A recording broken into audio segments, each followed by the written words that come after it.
Shalom.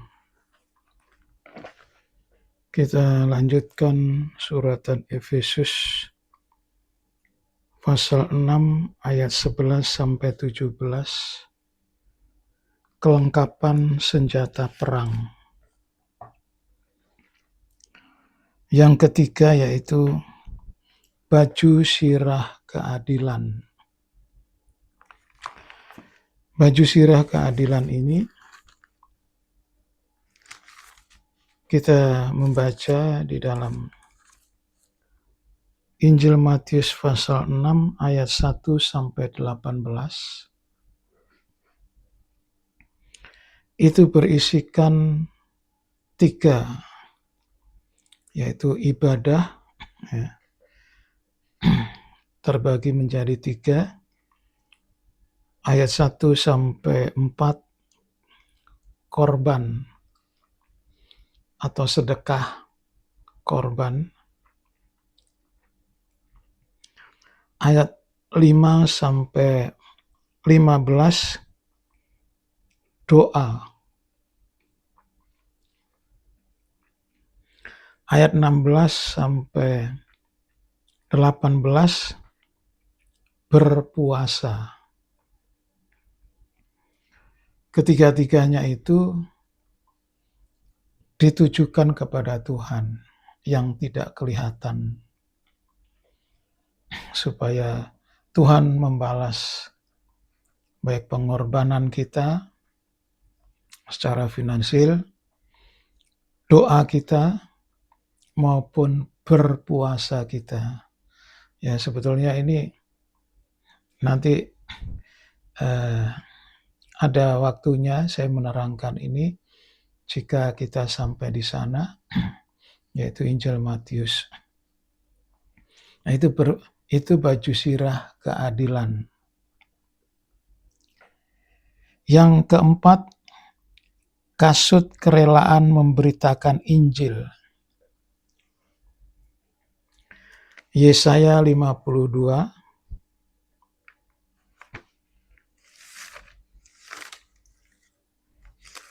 ayat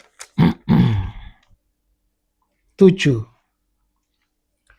Betapa indahnya kelihatan dari puncak bukit-bukit kedatangan pembawa berita yang mengabarkan berita damai dan memberitakan kabar baik, yang mengabarkan berita keselamatan dan berkata kepada Sion, Allahmu itu Raja. Berita Injil itu adalah berita damai. Jadi jika kita memberitakan berita damai, maka damai itu melenyapkan permusuhan. Yaitu iblis itu dia akan lari.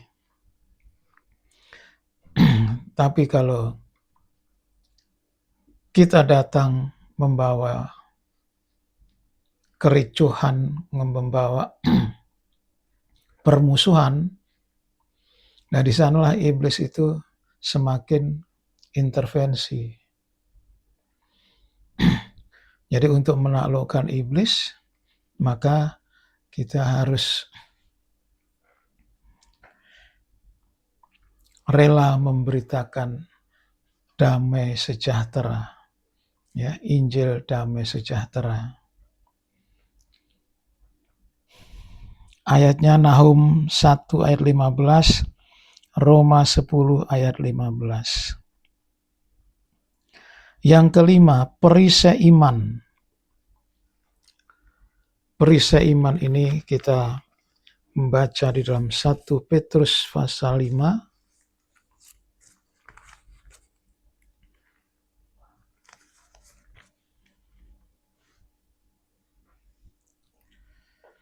ayat 8 dan 9.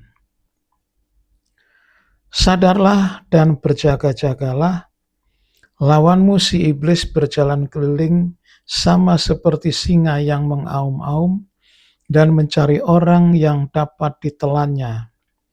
Lawanlah dia dengan iman yang teguh, sebab kamu tahu bahwa semua saudaramu di seluruh dunia menanggung penderitaan yang sama. Betapa banyaknya anak panah itu, ya, kita bisa redam lewat perisai iman. Nggak usah perisai Iron Dome itu, tapi perisai iman. Iblis itu bisa dikalahkan. Yang keenam, ketopong keselamatan. Yesaya 59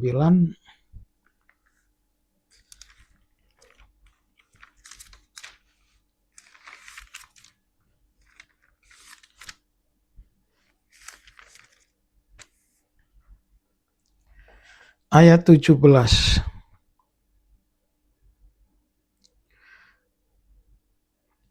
Hukum telah terdesak ke belakang dan keadilan berdiri jauh-jauh, sebab kebenaran tersandung di tempat umum dan ketulusan ditolak orang.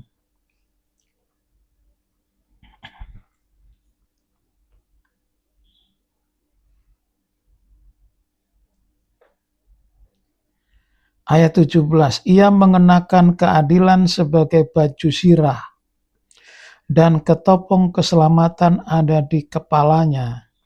Ia mengenakan pakaian pembalasan dan menyelubungkan kecemburuan sebagai jubah.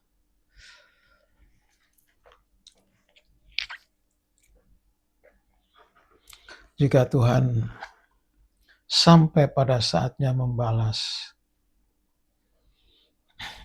Dia mengenakan ketopong keselamatan dan Dia akan menghukum semua yang memusuhi kita. Yang terakhir, pedang roh, yaitu firman Allah. Ibrani pasal 4 ayat 12 dan 13.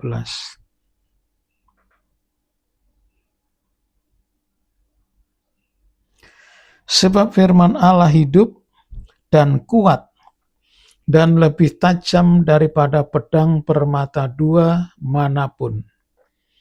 Ia menusuk amat dalam sampai memisahkan jiwa dan roh, sendi-sendi dan sumsum. Ia sanggup membedakan pertimbangan dan pikiran hati kita. Itu firman Allah. Dan 13 ini Roh Kudus. Dan tidak ada suatu makhluk pun yang tersembunyi di hadapannya. Sebab segala sesuatu telanjang dan terbuka di depan mata Dia, yang kepadanya kita harus memberikan pertanggungan jawab. Ini Urim dan Tumim, yaitu firman Allah dan Roh Kudus. Firman Allah bagaikan pedang bermata dua, dia bisa menusuk amat dalam, memisahkan sendi,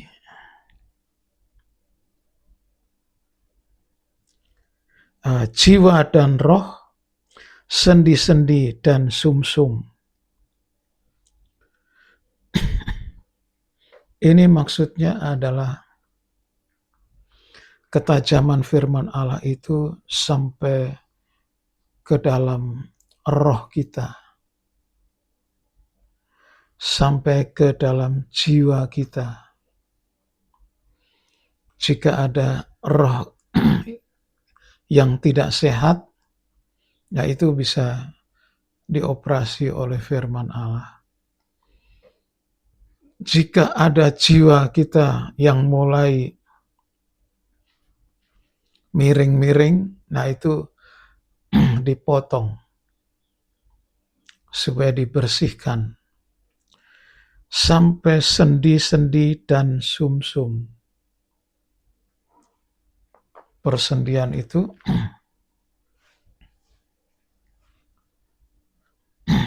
Jika seseorang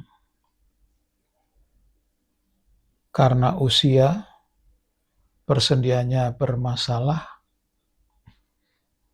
nah itu bisa diperbaiki oleh firman Allah. Bahkan sampai sumsum yang di tulang belakang, dia adalah pabrik darah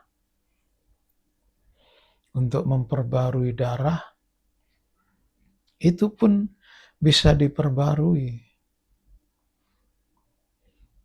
Dan kalau ada hal-hal yang mau merusak, dipotong oleh firman Allah. Sebegitunya firman Allah itu sangat merasuk ke dalam, tersembunyi barang yang disembunyikan di dalam roh, dalam jiwa, dalam sumsum, itu semua bisa dioperasi oleh firman Allah. Tujuannya membersihkan, sehingga sanggup membedakan pertimbangan dan pikiran. Sehingga pikiran kita jadi sehat, tidak berpikiran yang negatif terhadap orang.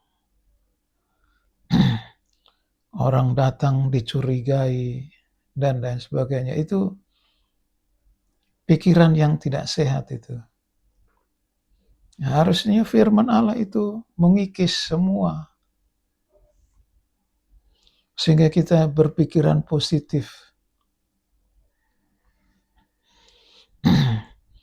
Jika kita terus berpikiran negatif, maka kita sendiri yang rusak.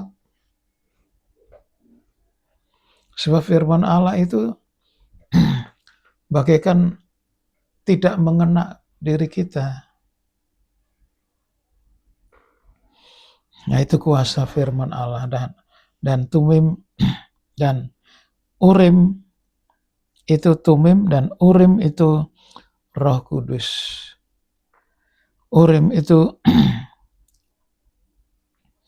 dia bisa menaklukkan sesuatu yang tersembunyi. Dan urim itu menerobos masuk ke dalam yang paling dalam dari hati kita. Mungkin kita menyimpan kepahitan terhadap seseorang bertahun-tahun. Tapi oleh Roh Kudus itu dipegang dan dia dioperasi. Sehingga hati kita jadi bersih. Kita bertemu dengan seseorang yang tadinya acuh tak acuh, kita bisa menghargai.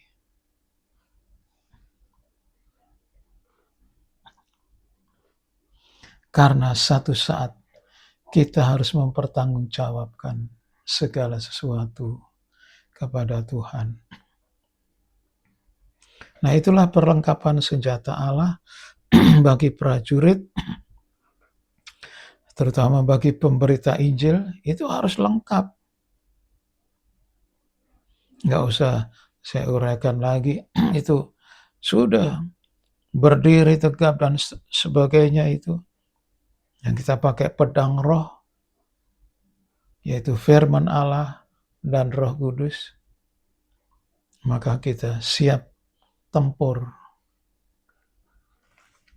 dan menang. Sekian firman Allah. Amin.